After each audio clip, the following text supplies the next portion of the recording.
안녕하세요. 김영준의 야구야구 김영준입니다. 오늘은 코디 벨린저 이야기를 해보려고 하는데요. 어젯밤에 벨린저 유튜브를 준비하다가 내용이 너무 길어져서 글로도 썼습니다. 이 네이버 인사이드 MLB에서 확인해 보시면 좋을 것 같습니다.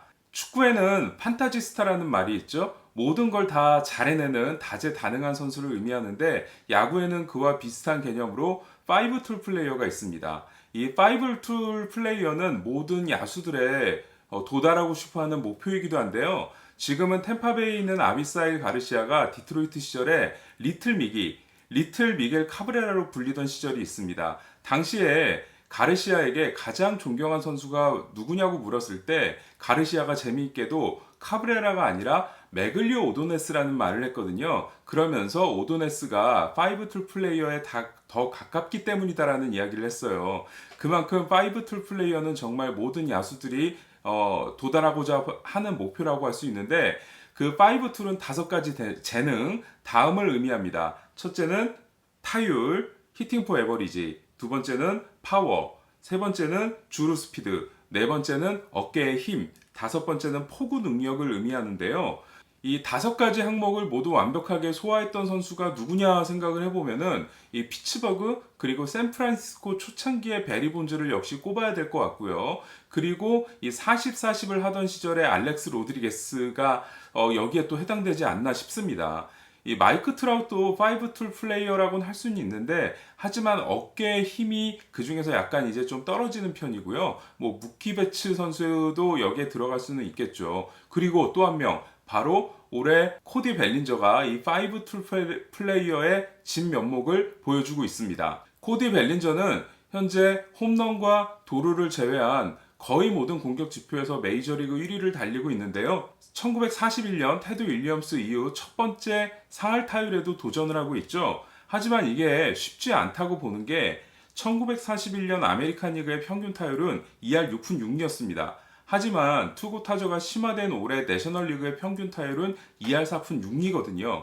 리그 평균 타율이 2푼이나 더 떨어지는 상황에서 벨린저가 4할 타율을 만들어낼 수 있을 거라는 기대는 사실 저는 하지 않고 있는데요. 하지만 지금의 타율을 유지하면서 3할 7푼 이상만 기록하더라도 정말 대단한 기록이 됩니다. 왜냐하면 내셔널리그에서 마지막 3할 7푼 이상을 기록한 타자는 2002년 베리 본즈이기 때문입니다. 벨린저는 현재 19개 홈런으로 21개의 옐리치를 2개 차로 쫓고 있는데요. 59개를 기록할 수 있는 페이스입니다. 2017년에 벨린저가 39개의 홈런을 기록하면서 프랭크 로빈슨과 엘버트 폴스가 갖고 있던 38개 내셔널리그 신인 최다 기록을 경신을 했는데요. 하지만 시즌 막판 부진으로 40홈런 달성을 실패한 게 상당히 아쉬웠죠. 이 벨린저가 60개 홈런을 때려내면 어떤 일이 일어나냐면 그 내셔널리그 기록 중에 약물 3인방이라고 할 수 있는 마크 맥가이어, 세미 소사, 베리 본즈의 성적을 제외하면 2017년 지안카를로 스탠튼이 기록한 59개가 역대 최고 기록이거든요. 그러니까 그 기록을 깨는 셈이 되겠고요. 또 다저스의 최고 기록인 쇼온 그린의 49개도 훌쩍 넘어서게 됩니다. 벨린저가 더 대단한 건 원 디멘션 플레이어, 이렇게 단순히 공격만 뛰어난 선수가 아니라는 건데요. 주루 스피드가 정말 대단하죠. 이 벨린저 경기를 볼 때마다 정말 1루에서 땅볼을 치고 아깝게 아웃이 되거나 혹은 살아서 깜짝깜짝 놀랄 때가 많아요. 이 스프린트 스피드로 봤을 때 벨린저는 메이저리그 418명의 야수 중에 22등의 달리기 실력을 갖고 있습니다. 21등이 누구냐면 마이크 트라웃이에요. 벨린저보다 앞선 21명 중에 30개 이상의 홈런을 칠 수 있는 선수를 따져보면 19위인 트레버 스토리, 21위인 마이크 트라웃밖에 없거든요. 그리고 스토리, 트라웃, 벨린저의 스피드는 거의 동급이라고 할 수 있습니다. 그리고 어깨의 힘, 바로 어제 경기에서 제대로 확인을 하셨죠. 1998년 게리 셰필드 이후 처음으로 한 경기에서 2개의 외야 어시스트를 기록한 야수가 바로 벨린저가 됐는데요.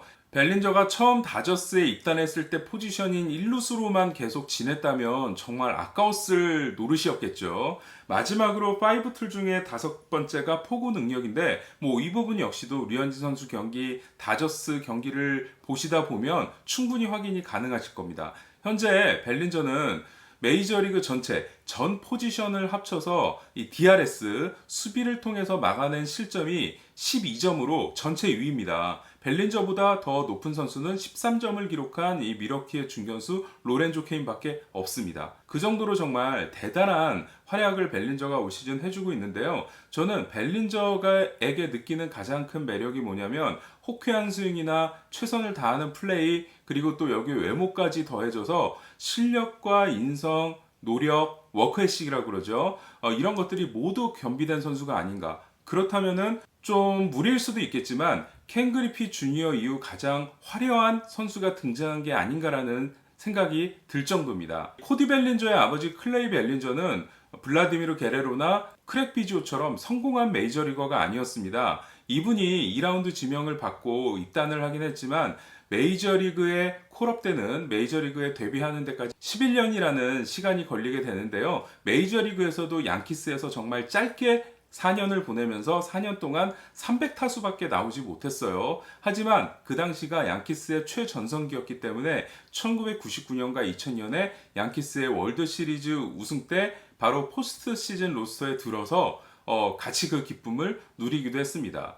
이 클레이 벨린저 씨는 16년의 야구 생활, 거의 대부분 마이너리그에서 보낸 야구 생활을 마치고 나서 대부분의 그런 선수들은 마이너리그 코치를 하기 마련이거든요. 하지만 재밌게도 야구계를 떠나서 소방관을 하게 됩니다. 그래서 소방관으로 짧게 한 것도 아니고 무려 10년이라는 세월을 보내게 돼요. 그게 마이너리그 코치를 하다 보면 아무래도 또 가족과 떨어져 지낼 수밖에 없기 때문이거든요.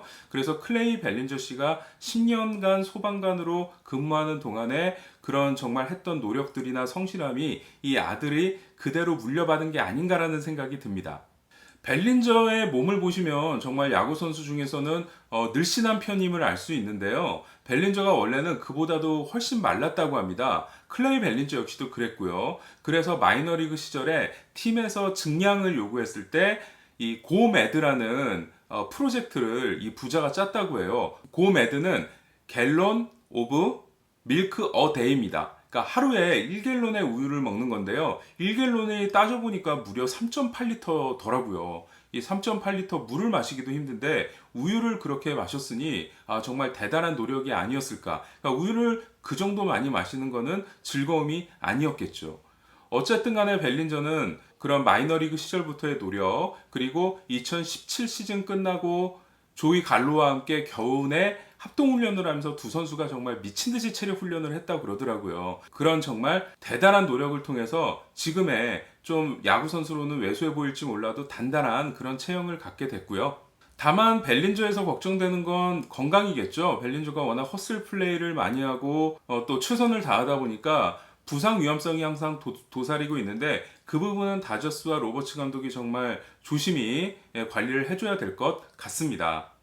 물론 벨린저는 2017년에 신인왕, 지난해도 나쁘지 않은 활약을 했는데 지난 시즌이 끝나기 전부터 본인의 타격 자세에 상당히 아쉬움이 있었다고 그래요. 그래서 새로 지금 공동 타격 코치, 타격 전략가로 남아있는 브렌트 브라운 씨와 시즌이 끝나기 전부터 새로운 타격 폼에 대한 많은 고민을 했다고 하는데요.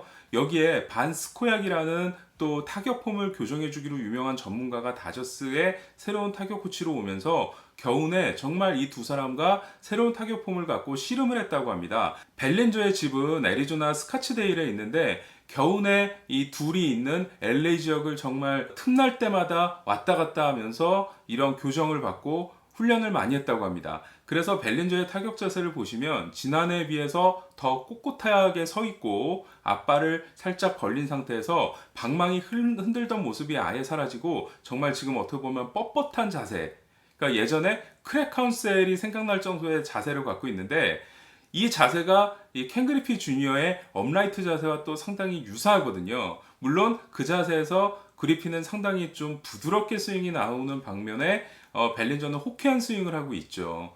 어쨌든 벨린저가 이런 재능, 노력이 더해지면서 지금 대단한 시즌을 보내고 있는데요. 과연 벨린저가 올 시즌 어떤 성적으로 시즌을 마치게 될지 정말 궁금하고요. 류현진 선수 등판 경기와 다저스 경기에서 계속 이런 모습을 보여줬으면 좋겠습니다.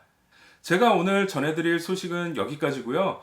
잠시 후 오후 3시에 네이버 보이는 라디오 MLBC 쇼를 통해서 찾아뵙도록 하겠습니다. 안녕!